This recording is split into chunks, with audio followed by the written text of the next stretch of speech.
안녕하세요. 15년 전에 있었던 일을 시작으로 천천히 제 이야기를 해보려고 합니다. 당시에 저는 노총각이었고 시골에서 농사를 짓고 있었는데 과일 농사는 너무 어려워서 채소 쪽을 주로 했습니다. 제가 주로 농사를 짓던 건 배추였는데 배추 가격이 지금처럼 비싸지 않아서 그때 당시만 하더라도 그렇게 큰 돈을 벌 수는 없었습니다. 그래도 땅이 넓어서 나름대로 먹고 살만한 수준으로는 농사가 잘 됐던 것 같아요. 가지고 있는 땅이 워낙에 넓은 편이다 보니 이 모든 걸 혼자 하기가 당시에는 상당히 벅찼습니다. 그래서 안 되겠다 싶어서 마을 사람들에게 서로 품앗이를 하며 부탁을 하려고 했는데 마을 사람들조차도 서로 자신의 농사일이 바쁜 터라 그마저도 어려운 상황이었죠. 그래서 저는 어쩔 수 없이 일당을 주고 일하는 사람을 고용하기로 마음먹었습니다.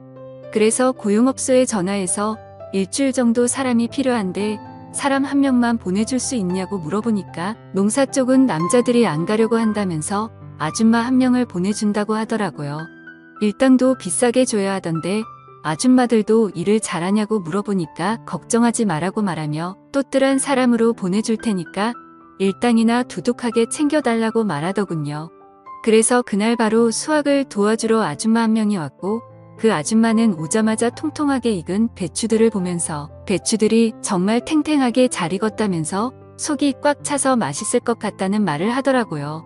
당연히 배추를 보면서 할 수 있는 이야기이지만 그동안 혼자 일했던 밭에서 낯선 아줌마가 저런 말을 하니까 뭔가 모르게 이상요릇한 느낌이 들기도 했습니다. 아무튼 아줌마는 저한테 뭐부터 해야 하냐고 물었고 우선 배추를 하나씩 따서 하트에 옮겨 담으면 된다고 했습니다. 배추 따는 방법은 제가 알려드린다고 말하며 아줌마 옆으로 가서 보여주니까 저에게 멋있다면서 쇠 팔뚝을 만지더라고요. 그러자 얼굴에 붉어지면서 그렇게 안 봤는데 정말 남자답다는 말을 하더라고요. 하라는 일은 안 하고 이상한 분위기를 만드는 아줌마를 보면서 괜히 저까지 수줍고 어색함이 느껴졌습니다. 아무튼 그렇게 배추밭에서의 일이 본격적으로 시작됐고 아줌마는 배추를 하나하나 정성스럽게 잘 따냈습니다. 일하던 중 드디어 점심 먹을 시간이 돼서 중국집에서 시켜 먹겠다고 말하며 짜장면 짬뽕 중 뭐가 좋냐고 물어보니까 아줌마는 짬뽕이 좋다고 하더라고요. 그렇게 저희는 짬뽕 하나 짜장면 하나 시켜서 배추밭 근처에서 점심을 먹었는데 짬뽕이 너무 안 맵다면서 고추 있으면 좀 달라고 하더라고요. 저는 순간적으로 뜨끔했지만 한켠에 고추도 조금 기르고 있었기 때문에 하나 따서 줬는데 고추가 아주 큼직하게 좋다면서 제 눈을 똑바로 쳐다보면서 말하더라고요. 이 아줌마의 모든 행동과 말이 뭔가 좀 애매하게 다가오는 것 같았습니다. 우리가 평상시 쓰는 말이고 우리가 평상시 하는 행동 같았지만 저 아줌마가 하면 뭔가 다른 느낌을 준다고 해야 할까요? 타고난 은탕함이 있는 여자 같았습니다. 그러다 보니 괜히 별것도 아닌 것 가지고 이상하게 느끼기도 하고 기분이 야릇해지면서 어떨 때는 긴장돼서 땀까지 흘릴 정도였습니다. 그렇게 점심을 먹고 다시 일을 시작했는데 뜬금없이 아줌마가 저에게 휴대폰으로 드라마를 볼 수 없냐고 물어보더라고요. 저는 드라마를 안 보기 때문에 라디오가 없다고 대답하니까 일하는 건 좋은데 너무 심심하다며 뭐라도 들으면서 일하고 싶었는데 아쉽다고 말하더군요. 그러면서 저에게 말을 걸기 시작했습니다. 이야기하면서 일하면 더 시간이 잘 가지 않겠냐면서 그때부터 이것저것 물어보기 시작했습니다.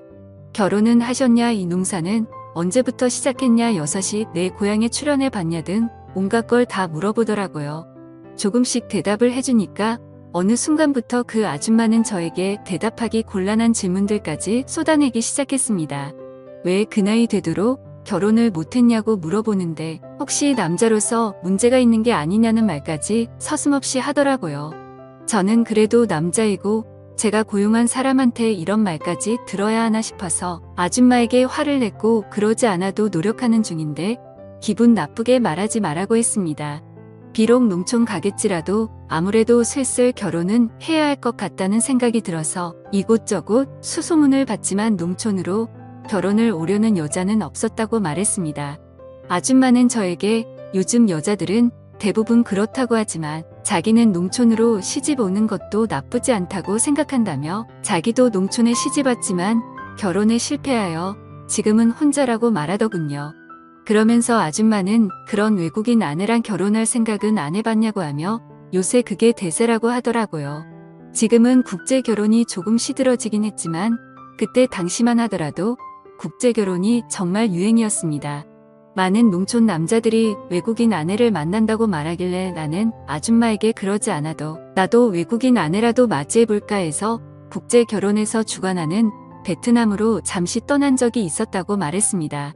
그곳에 가서 정말 마음에 맞는 베트남 여자라도 만나서 결혼을 해야겠다고 생각했는데 제가 점 찍어놓은 베트남 여자를 같이 갔던 마을 노총각이 뺏어가듯 했다고 말하니 아줌마는 나에게 참 답답하다면서 용감한 자가 미인을 얻는 거 모르냐며 그때는 먼저 더 적극적으로 다가갔어야 한다고 말하는 겁니다.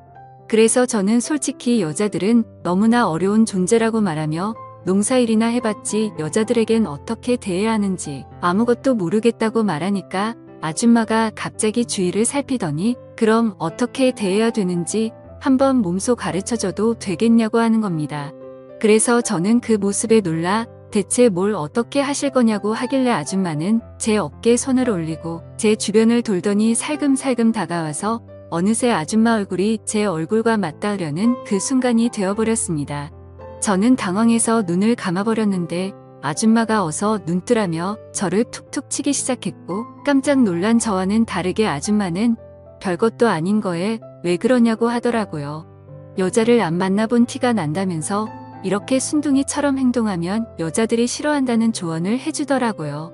그리고는 이내 아줌마가 자긴 어떻냐면서 이렇게 봐도 그쪽이랑 10살 정도밖에 차이 안 날 것 같다면서 자기는 충분히 저한테 시집와도 잘할 자신 있다고 하는데 저도 한참을 고민하게 되더라고요. 이걸 고민하는 제 모습을 보면서 스스로 자존심도 상하고 너무나도 짜증났습니다. 갑작스레 저한테 시집을 오겠다는 그녀의 말에 모든 게 다 빠르게 휘몰아치는 느낌이 들었거든요. 저는 그런 아줌마의 질문에 아무런 말도 제대로 하지 못했고 어느덧 오늘 일은 거의 마무리가 됐습니다. 아줌마는 저에게 내일은 다른 아줌마가 올 수도 있다고 말하며 일당을 받고 갔고 저는 집에 와서 자꾸만 그 아줌마 얼굴이 아른거리더군요. 그리고 왠지 모르게 다음 날도 그 아줌마가 왔으면 좋겠다고 생각을 했죠. 그리고 드디어 다음 날이 되었고 저는 어제 왔던 아줌마를 기다리고 있었는데 오늘은 그 아줌마가 아닌 다른 아줌마가 왔습니다. 이 아줌마는 정말 말없이 일만 열심히 하다가 갔고 다른 아줌마들도 그렇게 기억에 남는 분이 없었습니다. 그렇게 거의 일주일이라는 시간이 흘렀고 드디어 마지막 날이 됐습니다. 오늘은 정말 처음에 왔던 그 아줌마가 다시 오기만을 바랬는데 하늘이 제 기도를 들어주셨던 건지 정말 그 아줌마가 다시 나타났습니다. 그러면서 나에게 잘 있었냐고 말하며 우리는 신나게 농사일을 해나갔습니다. 곰곰이 생각해보니 저도 저 아줌마가 마음에 들었고 마지막 날이니까 기념이라고 제가 술도 한잔하자고 제안을 했습니다. 왜 그런 생각이 들었는지 모르겠지만 진짜 이 아줌마랑 평생 이렇게 일해도 재밌겠다는 생각이 들었어요. 일을 마무리하고는 저희 집 평상에 앉아서 그 아줌마와 함께 술을 마시게 되었고 술을 먹고는 결국 실수를 저지르고 말았습니다.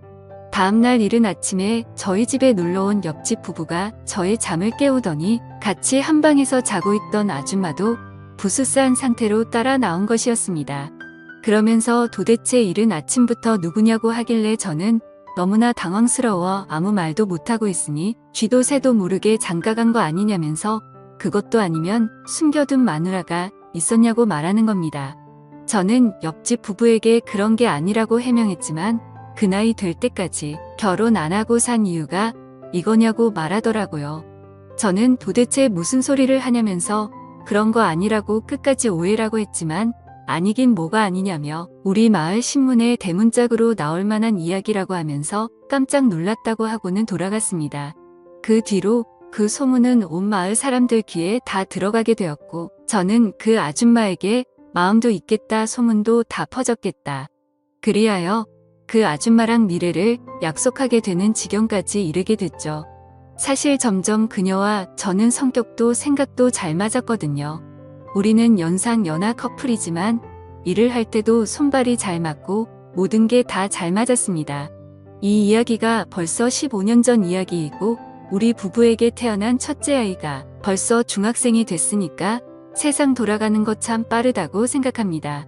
그리고 이렇게 배추 농사를 지으면서 평생 혼자 살 것만 같았고, 그리고 내 짝은 없을 것 같아서 멀리 베트남까지 떠났던 적도 있었지만 역시나 옛말 그대로 집신도 짝이 있다고 하더니 만 저에게도 짝은 있었고 그 짝은 마치 저에게 우연처럼 다가오더라고요. 비록 나이 차이는 좀 나지만 그래도 워낙에 성격도 좋고 착해서 나이는 숫자에 불과하다는 생각이 많이 나고요. 뿐만 아니라 아직까지도 우리 부부는 금술 하나는 최고라고 생각합니다. 감사합니다.